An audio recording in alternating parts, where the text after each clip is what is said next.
Hi guys, I have Jerry with me and he want to tell us how he became Muslim and he will give us some of his experience. Yeah? Yes. Yeah. Assalamu alaikum. Salam alaikum. My name is Jerry Reddick. I was born here in Halifax, Nova Scotia. I am a 19th generation Canadian, which means that we've been here over 500 years. Wow. The British, they came to Africa over 500 years ago and they stole people. And believe it or not, most of the people that they stole were Muslims. But I lost my Islam until 1992 when Allah gave me Hidayah and brought me back to the Deen of Islam. So 1992 you became Muslim? 1992 I reverted back to the Deen of Islam. Okay, so what's your story? What happened before that?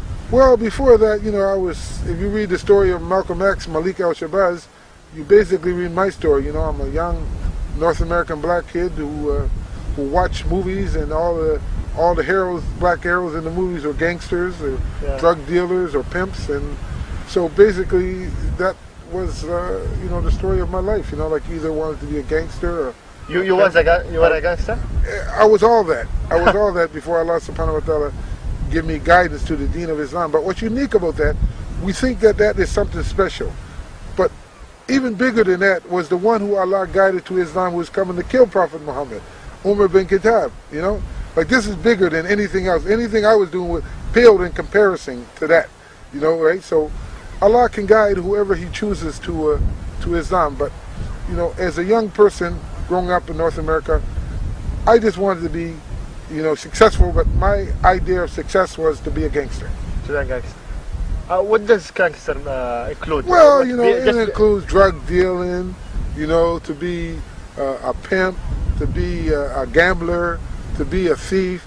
I mean, you just have no, you don't fear anybody. Okay. There's no such thing as haram to you. And this is what you thought? Yes. This what everything was halal. Yeah, okay. Everything was permissible. Okay. You know, there was no such thing as unpermissible, because in Christianity, we're not taught, you know, because for 33 years I was a Christian.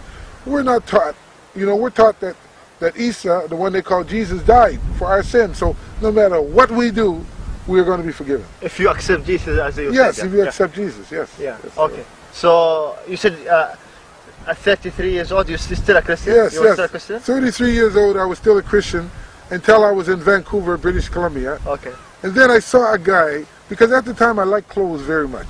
I liked to dress very nice, and so when I looked up and I saw what I saw, the most beautiful thing I ever saw, it was a guy walking down the street in an all-white robe, handing out papers. I didn't know what he was handing out, but I knew this guy was a Muslim because I'd seen the story of Malcolm X where he was at the Hajj and people were dressed like this guy. Okay. So anyways, when he reached me, I greeted him, Salaam alaikum, which is peace be upon you. Oh, really? And he greeted me back, and he was surprised that I was dressed the way I was dressed because he thought I was a Muslim. He asked me, are you a Muslim? I said, I'm not a Muslim, but I know about Islam. You were dressed? I was dressed in a pair of shorts. I had no shirt on, and I was very, very, you know, like a big, strong guy. So, you know, and like he asked me how come I was dressed like that. I said, because the ladies, they like to look at a strong man. Yeah. So he told me, well, Allah made two creations. The animals, they don't wear clothes, and the people do. So at that time, then I didn't want to talk to him no more because he said something I didn't like.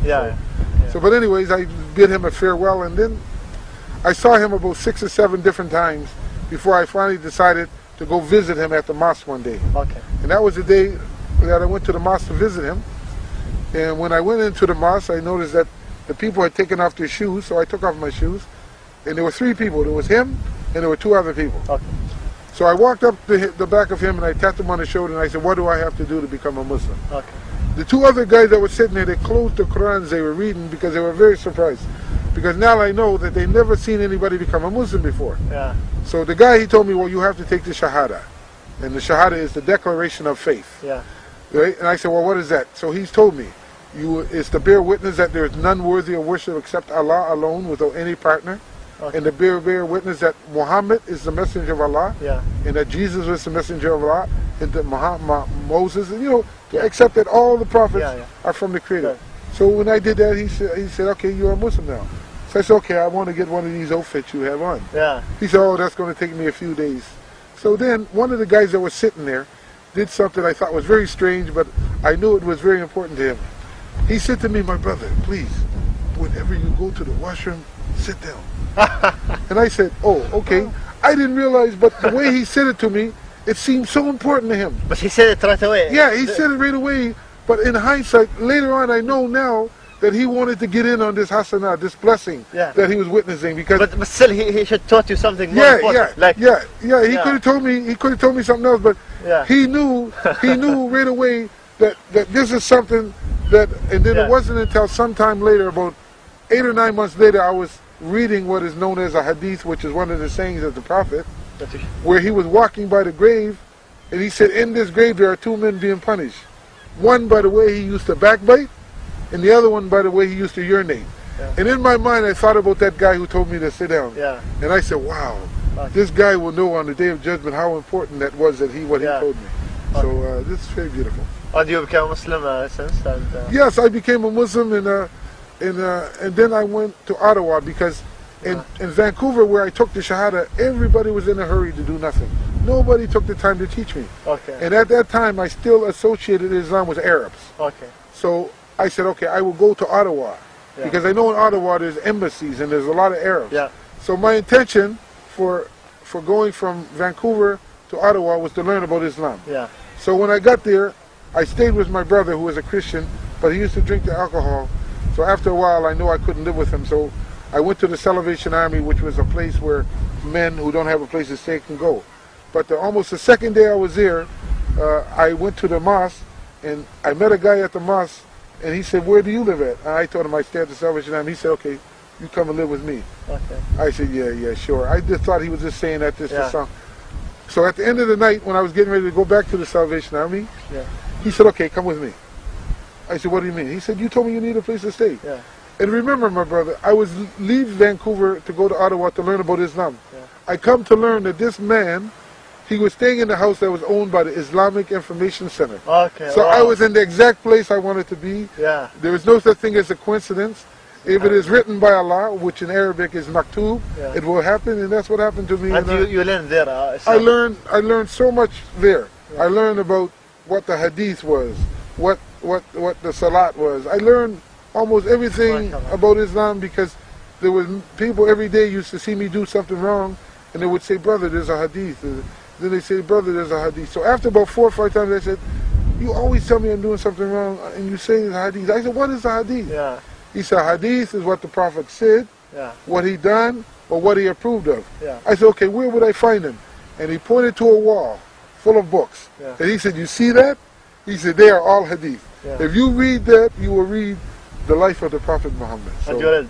Oh, I read, because then after a while, I learned through reading that the first revelation given to the unlettered Prophet was to read, Iqra, to read. So reading became very important to me. And your family became Muslim? Or no, my mother. She became Muslim? Yes, on her deathbed. When my mother was dying, she was, because I used to tell her all the time about Islam. For 11 years before I died, she knew I was a Muslim, and she saw the change in me, and she respected.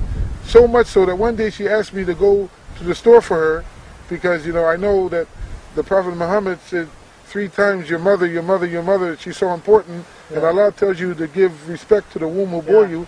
But one day my mother asked me to go to the store for her, but she wanted pork, so I had to call one of the men of knowledge in that area, and I told him what happened. I said, my mother wants me to go get pork. Can I do it? He said, no, tell her the situation. Tell her, Mom, I can get you anything other than that, because that's she understood. She thought that was so beautiful. She thought that was so beautiful. But Allah made her wait until on her deathbed, because because the man she was married to, right, she could not be with if she become a Muslim. But I don't think like this. Allah knows, I know not. So Allah waited until she could not go back to that man, and He gave her guidance to Islam just before she died. Because after she took the Shahada, 3 hours later she was dead. Wow, 3 hours later? 3 hours later she was dead. She became Muslim and she said Shahada? And 3 hours later? 3 hours later she was dead. Really? Yes. La ilaha illallah. La ilaha illallah Muhammad Rasulullah. So, she became a Muslim? No, really, I'm really surprised. I never heard this. After 3 hours of becoming Muslim? 3 hours after my mother became So inshallah, if God accepted her, Amen. She has no sins, because anyone who became Muslim, he doesn't have any sense. He starts over. Yes. So she became Muslim, and 3 hours she died. She'll be raised on the Day of Judgment 3 hours old. Wow. You know, and more importantly, see, you know, listen, you know, I plan, Allah plans, and Allah is the best planner. Because I wanted my mother to take the Shahada as soon as I asked her for the first time. But Allah subhanahu wa ta'ala, you know, I plan, Allah plans, and Allah is the best planner. This is very beautiful. So this is the most beautiful thing. And now, how old was she when she died? Oh, she was 73. MashaAllah. She was 73. I ask Allah subhanahu wa ta'ala to get you together in the family. Ameen. So I make dua for her as much as I can, and I ask for very beautiful things for her. I ask Allah to give her the reward of every Hajj ever accepted. You can ask Allah for big things. People don't understand this. That you ask Allah for big things. You ask the Bani Adam, which is the human being, for little things. But you ask your Creator for big things. I ask Allah to give my mother the reward for every good I do. I ask my mother, Allah to give my mother the reward for every Hajj ever accepted. I ask my mother for big things. Allah for big things.